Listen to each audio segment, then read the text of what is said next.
Lecture number 6 है आज आप लोगों का, ठीक है। और इसमें चैप्टर नंबर 6 आपको पढ़ाऊंगा। चैप्टर नंबर 4 के न्यूमेरिकल्स भी हो गए थे और चैप्टर नंबर 4 जो है वो प्रीवियस क्लास में जो है वो कंप्लीट हो गया था, ठीक है। चैप्टर नंबर 6 आपका स्टैटिक्स है, ठीक है। स्टैटिक्स, सबसे पहले आप लोगों के पास इसमें डेफिनेशंस हैं।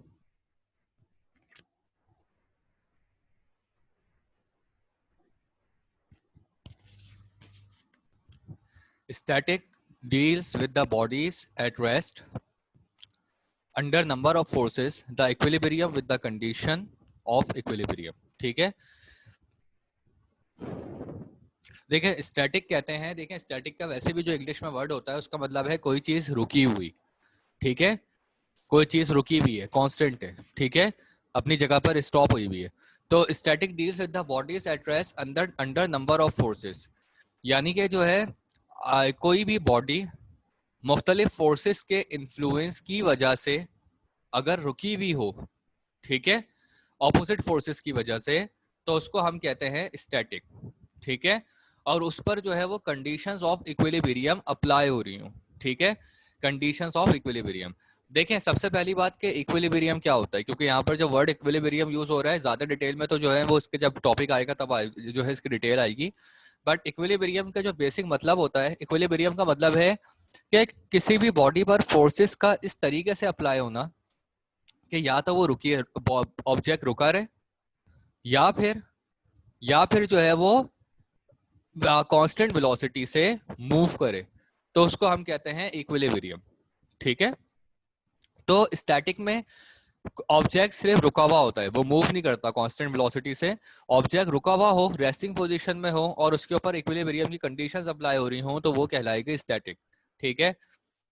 अब रेस्टिंग पोजीशन में वो किस तरह हो, फॉर एग्जाम्पल बेटा एक बॉक्स है और एक बॉक्स पे जो है एक फ्रंट से उसको धक्का दे रहा है उस बॉक्स को, और ऑपोजिट साइड से कोई दूसरा बंदा सेम फोर्स से उसको ऑपोजिट डायरेक्शन में मूव करवा रहा है।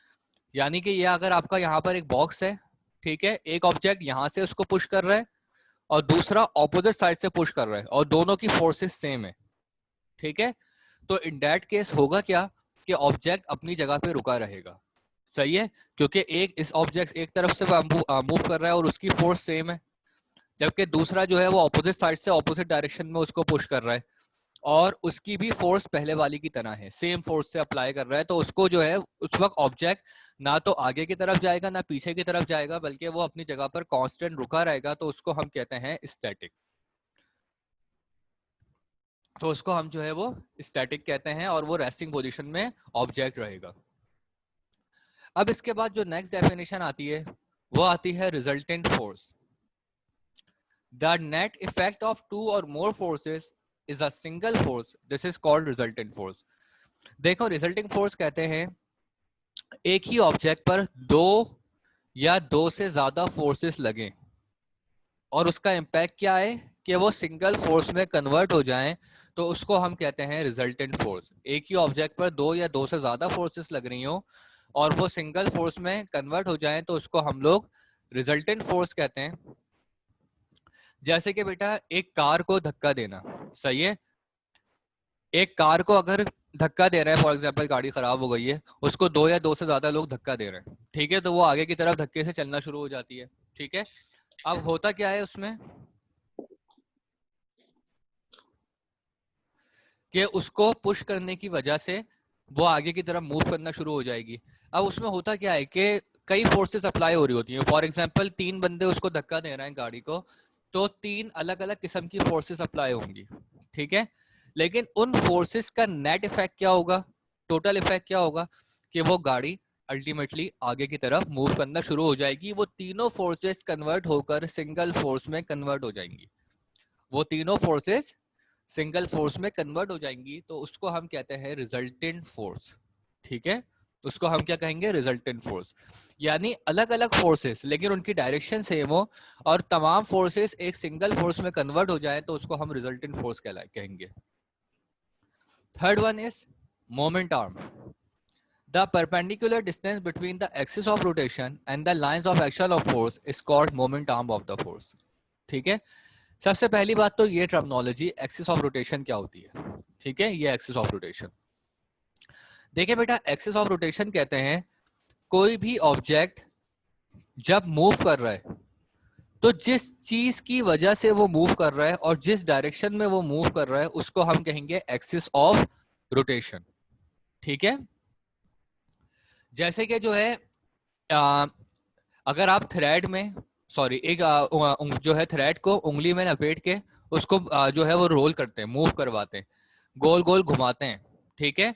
तो एक ऑब्जेक्ट जब एक सर्कुलर ट्रैक में मूव कर रहा है, गोल गोल घूम रहा है, तो उसका जो है वो एक्सिस ऑफ रोटेशन क्या होगा, वो सर्कल जहां पर वो पूरा मूव कर रहा है, यानी वो जगह जहां पर वो मूव कर रहा है, तो उसको हम कहेंगे एक्सिस ऑफ रोटेशन, ठीक है। कि जिस डायरेक्शन में एक सर्कल मूव करा जा रहा है उसको हम एक्सिस ऑफ एक ऑब्जेक्ट जिस डायरेक्शन में मूव कर रहा है वो आपकी एक्सिस ऑफ रोटेशन हो जाएगी, ठीक है। And the lines of action of forces, और उसके मूवमेंट की वजह से जो लाइंस ऑफ जो फोर्स जनरेट हो रही है उन दोनों के दरमियान में जो परपेंडिकुलर डिस्टेंस होगा, यानी एक्सिस ऑफ रोटेशन और lines of action of forces दोनों के दरमियान में जो 90 डिग्री एंगल बन रहा होगा उसको हम कहेंगे मोमेंट आर्म, उसको हम कहेंगे moment arm of the force. बेटा यहां तक बात क्लियर है? उमैमा और ये हुमा,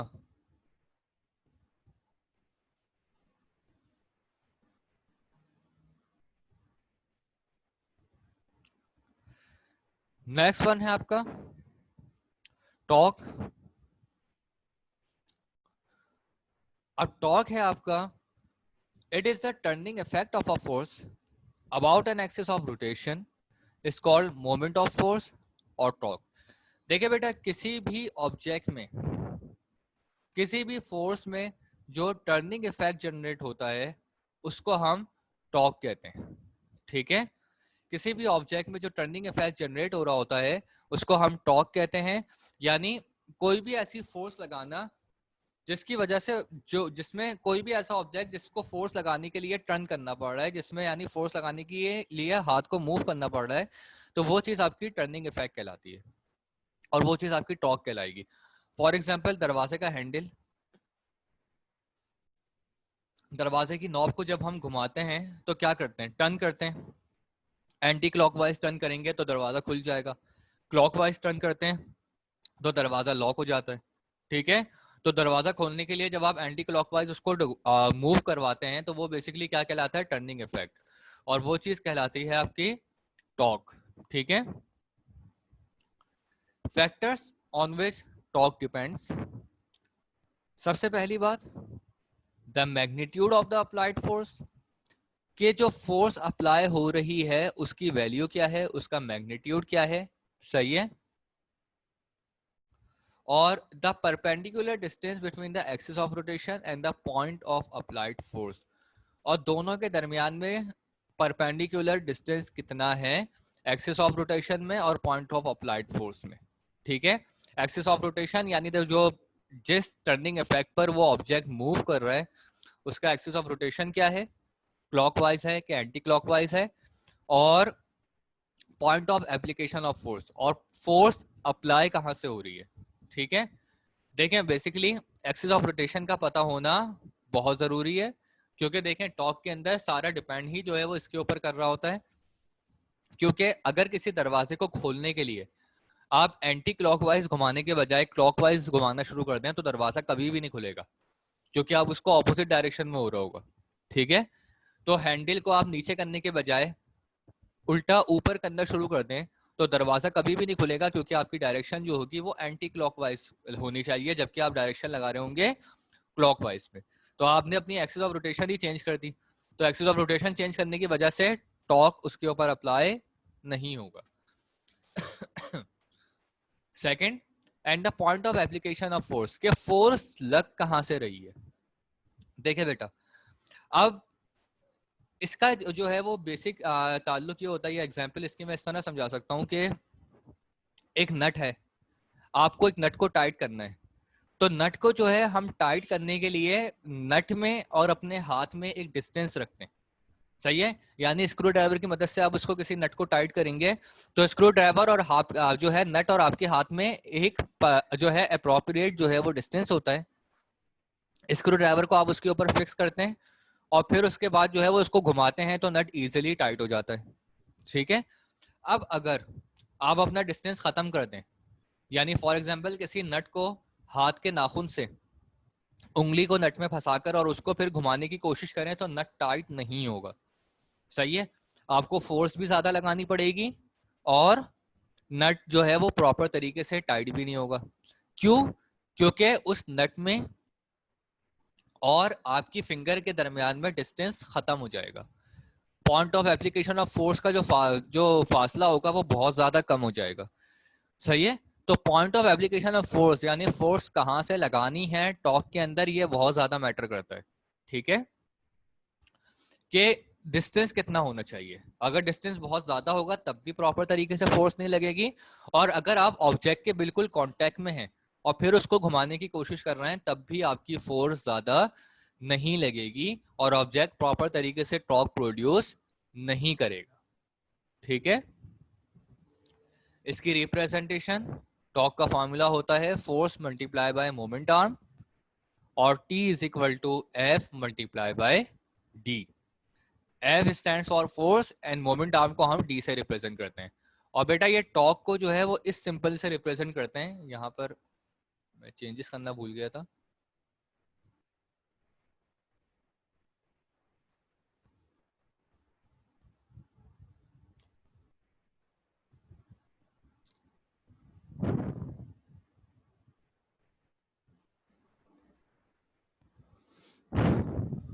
टॉर्क का सिंबल आपका ये होगा।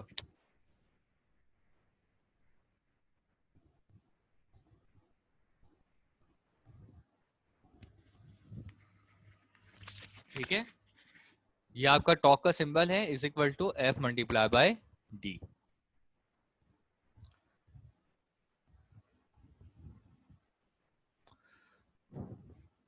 अब जब टॉर्क हो गया क्लियर, कोई भी सवाल हो बेटा तो पूछ लिएगा। ठीक है, कोई टॉपिक समझ ना आए या अगर कोई डेफिनेशन समझ ना आए तो उसको दोबारा पूछ सकते हैं। Centre of gravity. अब देखिए सेंटर ऑफ ग्रेविटी कहते हैं the point at which whole weight of the body is appears to act. वो पॉइंट जहां पर पूरी बॉडी का वेट लाई करता है उसको हम कहते हैं सेंटर ऑफ ग्रेविटी। ठीक है, फॉर एग्जाम्पल हमारे पाँव, अगर हम किसी फर्श पे खड़े में, सही है, तो हमारा टोटल वेट किस जगह पर होता है? हमारे लेग्स में होता है, और लेग्स में भी किस जगह पर होता है? हमारे फीट में होता है। ठीक है, तो हमारा सेंटर ऑफ ग्रेविटी क्या होगा? हमारे फीट। ठीक है, इसी तरह जो है फॉर एग्जाम्पल एक स्टैचू है, अगर एक स्टैचू की जगह पे खड़ा हुआ है, अगर आप उसके जो है वो सर को हटा देते हैं, तोड़ देते हैं, या उसके हाथ को तोड़ दें, सही है, स्टैचू नहीं गिरेगा। सही है, बट अगर आप उसके लेग्स पर हिट करें, खास करके उसके फीट पर हिट करें, तो वो पूरा स्टैचू जो है वो गिर जाएगा। क्यों? क्योंकि उस पूरे स्टैचू का जो फुल वेट होगा वो किस पर लाई कर रहा है? उसका तमाम वेट किसके ऊपर डिपेंड कर रहा है? उसके फीट के ऊपर। तो सेंटर ऑफ ग्रेविटी क्या है उसका? फीट। ठीक है, तो हर ऑब्जेक्ट का जो होल वेट लाई करता है वो उसका सेंटर ऑफ ग्रेविटी कहलाता है। ठीक है, अब यहां पर मुख्तलिफ ऑब्जेक्ट्स हैं, किसी भी ऑब्जेक्ट का होल वेट जिस जगह पर लाई कर रहा है वो उसका सेंटर ऑफ ग्रेविटी कहलाता है। ठीक है, यहाँ पे मुख्तलिफ फिगर्स हैं और फिगर्स का अपना अपना सेंटर ऑफ ग्रेविटी दिया हुआ है, जैसे कि triangle, the point of intersection of all medians. सही है, किसी भी ट्राइंगल का जो सेंटर ऑफ ग्रेविटी होता है वो उसका मीडियन होता है। फॉर एग्जाम्पल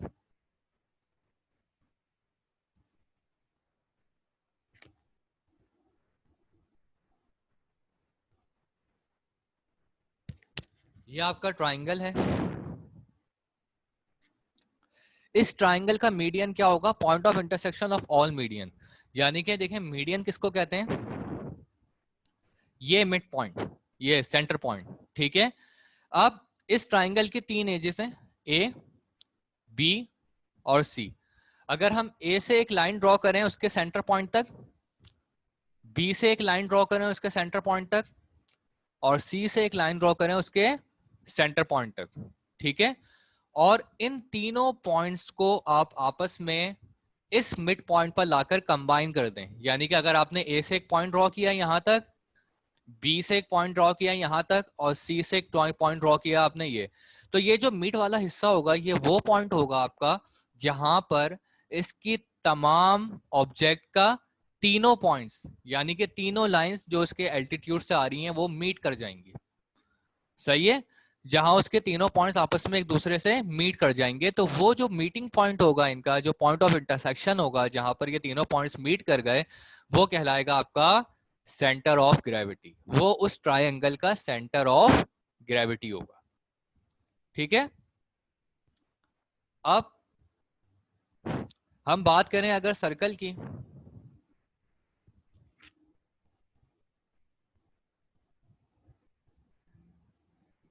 तो बेटा सर्कल का सेंटर ऑफ ग्रेविटी कभी भी फिक्स नहीं होता।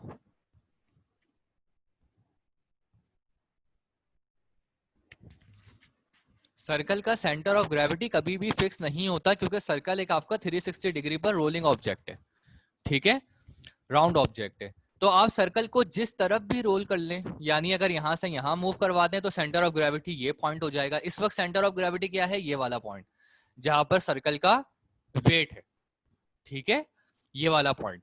अब अगर सर्कल को आप आगे की तरफ मूव करवा दें तो सेंटर ऑफ ग्रेविटी ये वाला पॉइंट बन जाएगा। अगर आप इसको जो है वो राइट हैंड साइड पर मूव करवा दें तो सर्कल का ये वाला पॉइंट जमीन से कांटेक्ट में आ जाएगा। यानी इन शॉर्ट, सर्कल का जो भी पॉइंट जमीन से कांटेक्ट में होगा वो उसका सेंटर ऑफ ग्रेविटी कहलाता है। सही है, तो सर्कल का सेंटर ऑफ ग्रेविटी हमेशा फिक्स होता है। फिर अगर आप आ जाए स्क्वायर्स के ऊपर,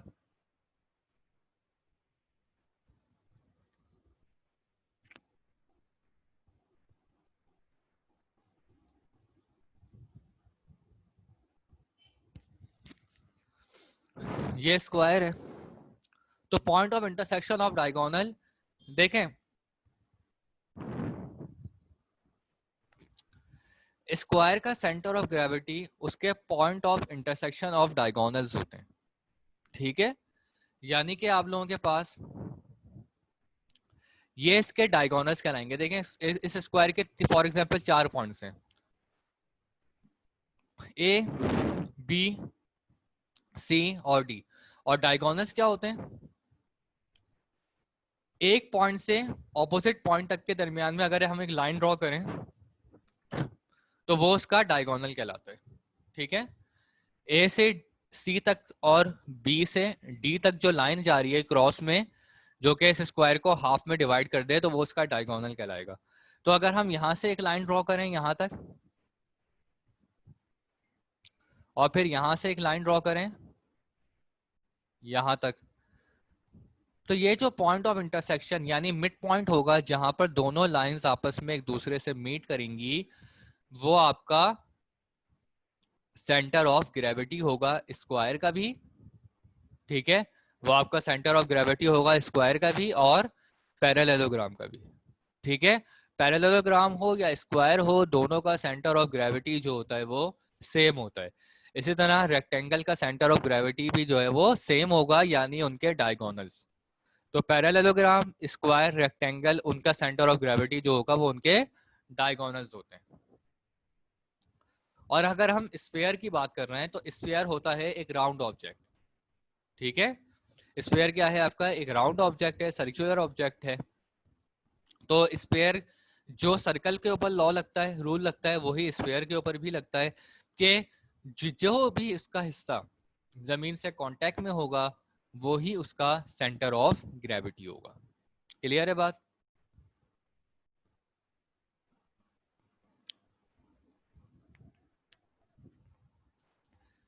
अब आप लोगों के पास आ जाता है इक्विलिब्रियम।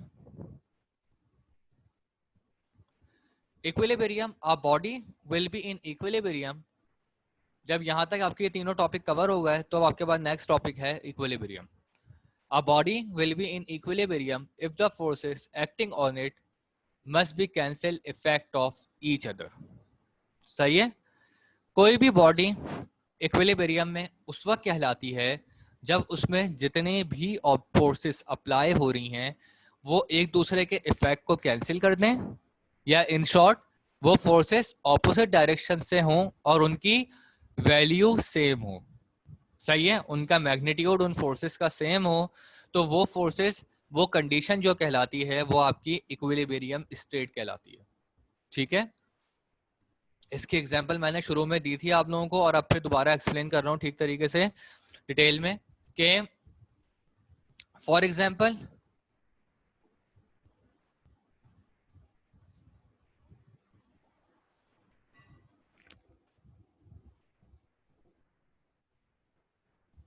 ये एक स्क्वायर ऑब्जेक्ट है। ठीक है,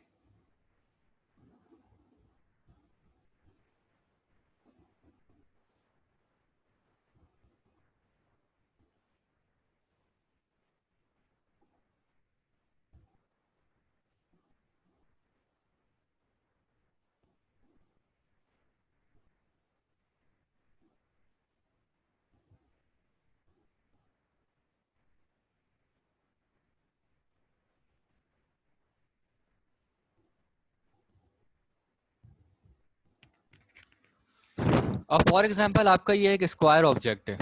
ठीक है, इस ऑब्जेक्ट पर, इस ऑब्जेक्ट को एक बंदा आगे की तरफ पुश करने के लिए फोर्स लगा रहा है। ठीक है, एक बंदा आगे की तरफ पुश करने के लिए फोर्स लगा रहा है इसको, और दूसरा इस तरफ यानी कि बैकवर्ड डायरेक्शन में पुश करने के लिए फोर्स लगा रहा है। सही है। अब दोनों की फोर्स अगर इक्वल है इन मैग्नीट्यूड, यानी दोनों की लगने वाली फोर्सेस की वैल्यू सेम है, यानी अगर ये जो फोर्स लगा रहा है ये 5 न्यूटन की है और ऑपोजिट डायरेक्शन में भी जो बंदा फोर्स लगा रहा है वो 5 न्यूटन की है, तो ऐसे केस में ऑब्जेक्ट जो है वो ना तो आगे की तरफ मूव होगा ना वो पीछे की तरफ मूव होगा, बल्कि वो अपनी जगह पर बिल्कुल कांस्टेंट रहेगा। और ये जो मूवमेंट ऑब्जेक्ट की कहलाती है, जो ये ऑब्जेक्ट का कांस्टेंट होना कहलाता है अपने फिक्स पॉइंट के ऊपर, वो कहलाता है इक्विलिब्रियम। ये जो स्टेट कहलाती है, ये स्टेट कहलाती है आपकी इक्विलिब्रियम स्टेट, जहां पर ऑब्जेक्ट जो है वो बिल्कुल कांस्टेंट हो जाता है because of equal forces. But अगर यहाँ पर फोर्सेस अनइक्वल हो जाती हैं तो ऑब्जेक्ट जो है वो अपनी इक्विलिब्रियम स्टेट लॉस कर देगा। फॉर एग्जांपल ये ऑब्जेक्ट है, यहाँ पर आपने फोर्स लगाई इसको 5 न्यूटन की। अब फॉर एग्जांपल यहाँ दूसरी बॉडी ने, दूसरे बंदे ने फोर्स लगा दी 5 के बजाय 7 न्यूटन की, तो इसकी फोर्स पहले वाले के मुकाबले में क्या हो गई, ज्यादा हो गई। अब 7 न्यूटन की फोर्स लगने की वजह से ऑब्जेक्ट थोड़ा सा आगे की तरफ मूव हो जाएगा, तो ये अपनी इक्विलिब्रियम स्टेट को लॉस कर देगा। ठीक है, ये अपनी इक्विलिब्रियम स्टेट को लॉस कर देगा, तो ये चीज जो है वो इक्विलिब्रियम कहलाएगी।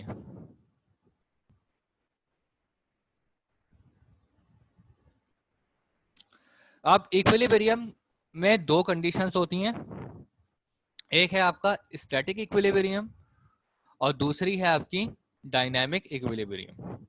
Static equilibrium, when a body is at rest and all the forces applied on the body cancel each other, then it is said to be in static equilibrium.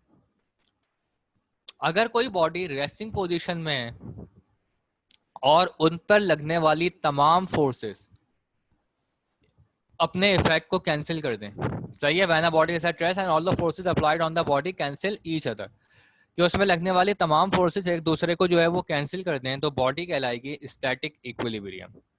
ये बॉडी जो है वो अपनी कौन सी स्टेट में है, static equilibrium की state में। जैसे कि ये वाली स्टेट, ये वाली स्टेट जो है वो स्टैटिक इक्विलिब्रियम की स्टेट कहलाएगी, क्योंकि यहाँ पर दोनों एंड से जो लगने वाली फोर्सेस हैं वो इक्वल इन मैग्नीट्यूड हैं और ऑब्जेक्ट अपनी जगह पर कांस्टेंट है।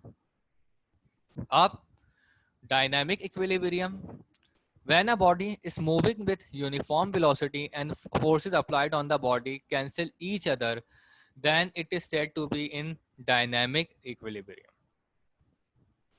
डायनामिक इक्विलिब्रियम क्या है कि अगर कोई बॉडी एक यूनिफॉर्म वेलोसिटी से मूव हो रही है और उस पर लगने वाली तमाम फोर्सेस एक दूसरे को कैंसिल कर दें, यानी कि फिर अगर फोर्स लग रही है, ऑपोजिट डायरेक्शन से फोर्स लग रही है, लेकिन फोर्सेस जो है उनका मैग्नीट्यूड सेम हो, एक तो ऑपोजिट डायरेक्शन में हो और मैग्नीट्यूड जो है वो सेम हो, तो उनके मैग्नीट्यूड सेम होने की वजह से और उनकी डायरेक्शन ऑपोजिट होने की वजह से फोर्सेस एक दूसरे के इफेक्ट को कैंसिल कर देंगी और ऑब्जेक्ट अपनी यूनिफॉर्म वेलोसिटी के साथ मूव करता रहेगा, तो वो कहलाएगी आपकी डायनामिक इक्विलिब्रियम।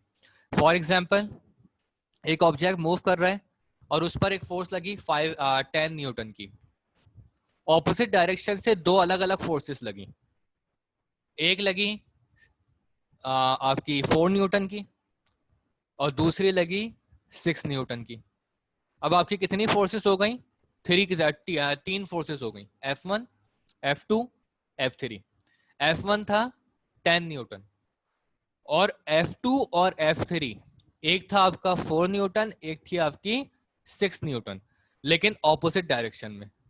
तो F1, F2 और F3 उन तीनों को अगर आप प्लस करते हैं, लेकिन F2 और F3 क्या होंगे? माइनस होंगे। माइनस क्यों होंगे? क्योंकि उनकी डायरेक्शन जो है वो क्या है? ऑपोजिट है। यानी कि 10 न्यूटन यहां पर लग रही है, ठीक है,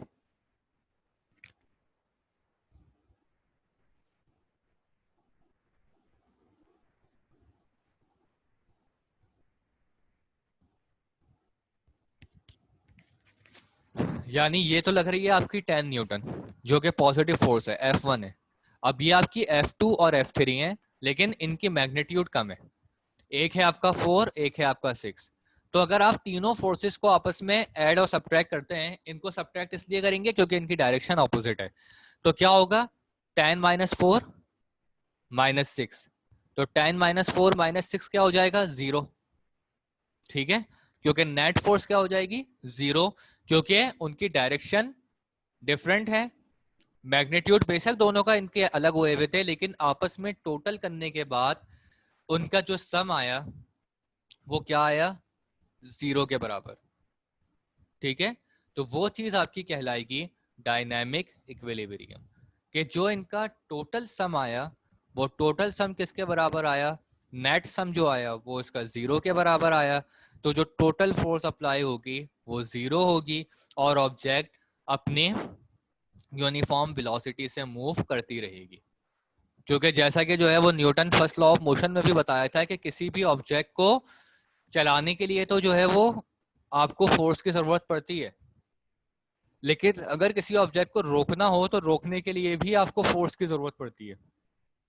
अब अगर आपकी टोटल फोर्सेस ही 0 हो रही हैं तो ऑब्जेक्ट, इसका मतलब है, रुकेगा ही नहीं और वो यूनिफॉर्म वेलोसिटी से मूव करता रहेगा, तो वो चीज कहलाती है डायनामिक इक्विलिब्रियम। बस ये बेटा जहन में रखिएगा कि स्टैटिक और डायनामिक में, कि स्टैटिक जो है आपका उसमें ऑब्जेक्ट रुका हुआ होता है और डायनामिक के अंदर ऑब्जेक्ट जो है वो यूनिफॉर्म वेलोसिटी के साथ मूव कर रहा होता है।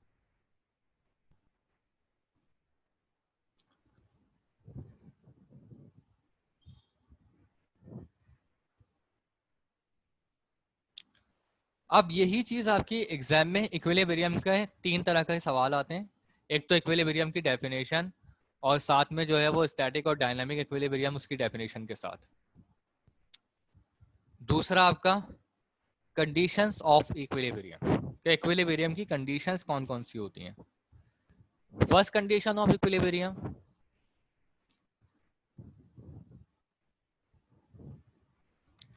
तो फर्स्ट कंडीशन ऑफ इक्विलिब्रियम में a body will be in first condition of equilibrium if the sum of all forces along x-axis and sum of all forces along y-axis are equal to 0, then the body is said to be first condition of equilibrium. अगर किसी भी object में जितनी भी forces apply हो रही हैं, चाहे वो एक्स एक्सिस पर हो चाहे वो वाई एक्सिस पे, ग्राफ में आप लोग एक्सिस बनाते हैं ना, एक्स एक्सिस और वाई एक्सिस, तो वही चीज कि अगर एक बॉडी में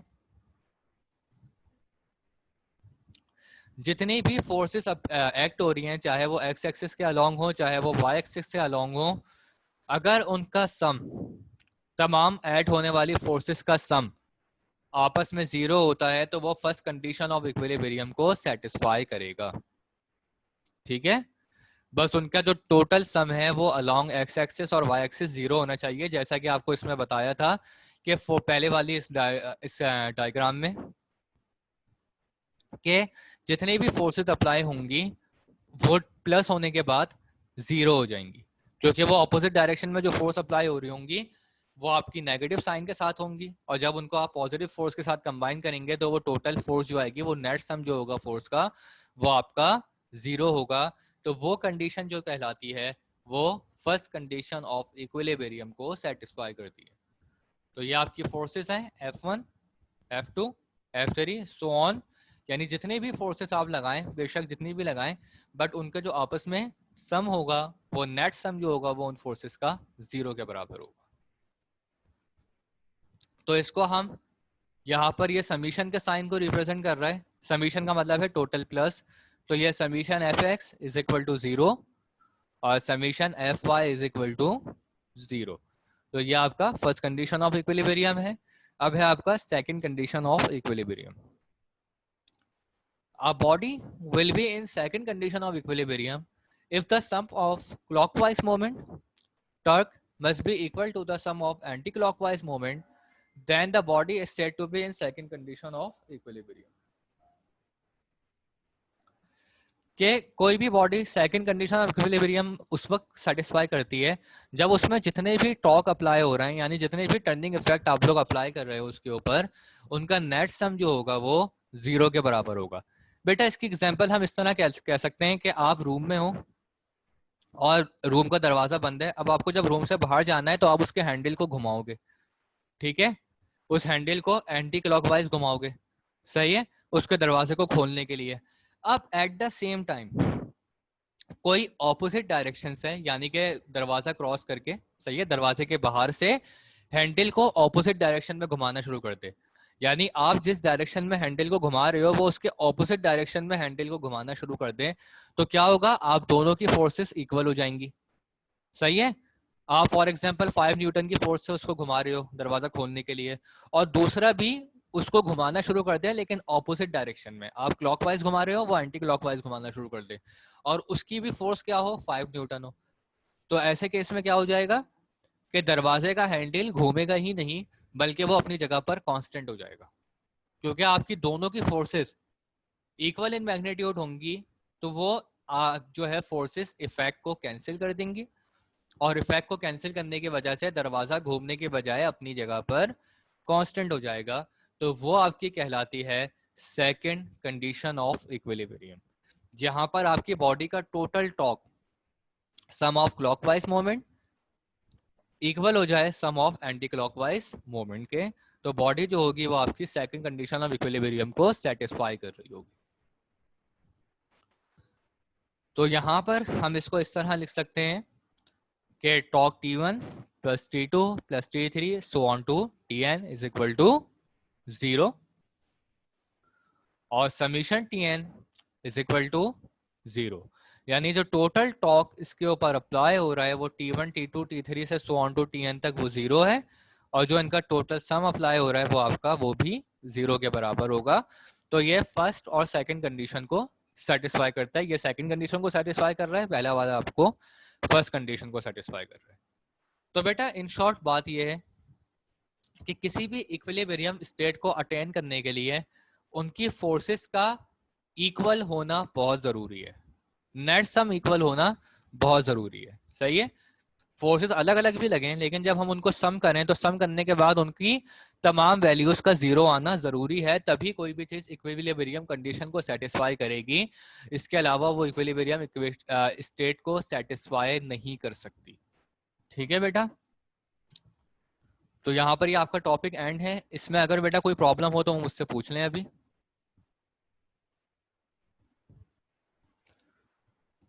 ठीक है बेटा, तो फिर क्लास को एंड करते हैं, नेक्स्ट क्लास तो इंशाल्लाह फिर आपकी कल होगी।